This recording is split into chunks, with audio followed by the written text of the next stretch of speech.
Bonjour tout le monde, alors je vais vous présenter aujourd'hui une nouvelle vidéo qui fait référence en fait à ma toute première vidéo sur les boules de fleurs en papier crépon.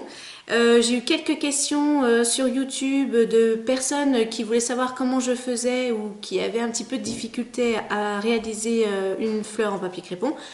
Donc aujourd'hui je vais vous filmer tout ça en détail, je vais essayer d'être la plus précise possible et voilà, donc on va passer tout de suite au tuto. Alors, vous avez besoin bien sûr de papier crépon et simplement d'une paire de ciseaux. Le principe est de réaliser déjà plusieurs bandes de même taille ou pas d'ailleurs de papier crépon. Donc vous coupez environ une bande environ de 70 cm. Ça va dépendre en fait de ce que vous voulez comme taille de fleur. Plus vous prenez long, plus elle sera grosse. Donc là vous faites un petit peu à vue de nez. Ensuite ce que je fais moi c'est que je rabats tout ça. Je renroule une nouvelle fois mon papier comme il était à la base et je viens couper, voilà, et je viens couper des morceaux de bande comme ça, de la taille un petit peu que je veux. Donc voilà, vous voyez, je sais que ma longueur fait 70 cm et c'est ce qui va faire ma fleur. On va commencer. Donc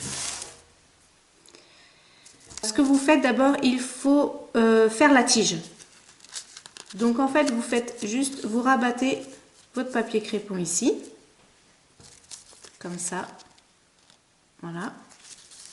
Ensuite, vous rabattez ce point-là à ce point-là et vous repliez, comme ceci. Il y avait juste à faire ça. Ensuite, vous enroulez.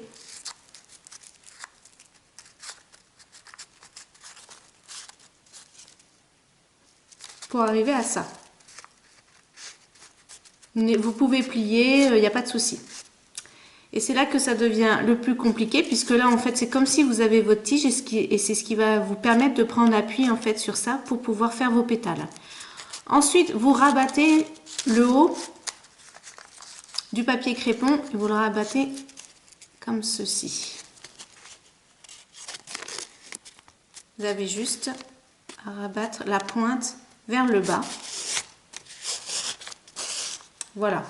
Donc là, vous partez avec le papier à la même hauteur que là où vous avez votre tige, on va dire. Et c'est là qu'il faut commencer à rouler le papier sur lui-même en essayant d'aller vers le bas afin de créer...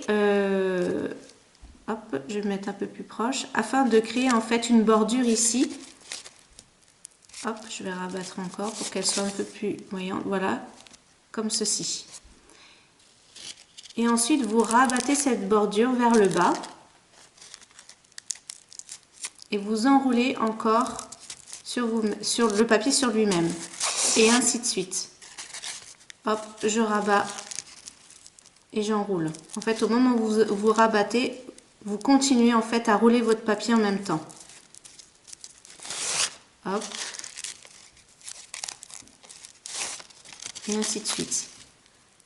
Votre papier, il n'a pas besoin d'être parfait. Vous voyez, le mien, il part, il prend une forme pas forcément super bien, mais peu importe. C'est ce qui va faire en fait la rose, enfin les pétales. Justement, c'est ce qui est, c'est pas précis. Hop. Vous mettez votre doigt en dessous et vous repliez comme ça pour faire rouler le papier sur lui-même. Et ainsi de suite. Hop. Si je veux faire des pétales un petit peu un peu fouillis, je vais dire comme ça, imprécises, voilà, vous faites comme ça.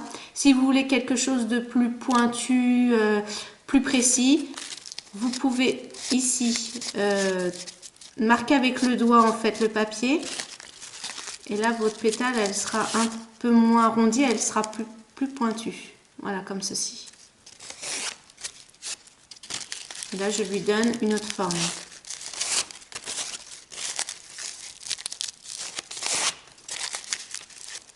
Voilà, vous enroulez.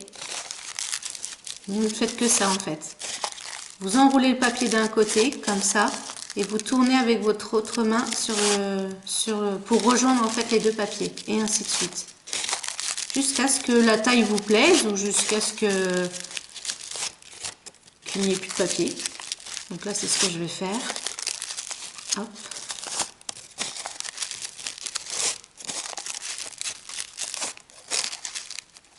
Voilà, donc là j'arrive à la fin, il me reste un tout petit bout de papier crépon, donc je vais en profiter, je vais le rabattre vers la tige, voilà, et j'enroule ici pour pas que ma fleur se détache, voilà, et voilà, vous avez votre rose. Le tuto est terminé, j'espère qu'il aura été assez précis, j'ai essayé de faire comme je pouvais parce que c'est pas évident de trouver les bons mots pour bien expliquer comment positionner ses doigts et tout ça. Je pense qu'il faut surtout s'entraîner. Moi je crois qu'au bout de 3-4 fleurs, j'avais réussi à faire une rose à peu près correcte et à force d'en faire, on prend un coup de main on va dire et voilà. Et après ça se fait tout seul, tout simplement, on trouve la manière dont on fait, la position des doigts. Et après ça c'est tout seul. Donc j'espère que ce tuto vous sera utile, à toutes celles en tout cas qui me l'ont demandé. En attendant, je vous souhaite une bonne journée et je vous dis à bientôt. Et il y a mon chat qui fait des bonds par la fenêtre depuis tout à l'heure.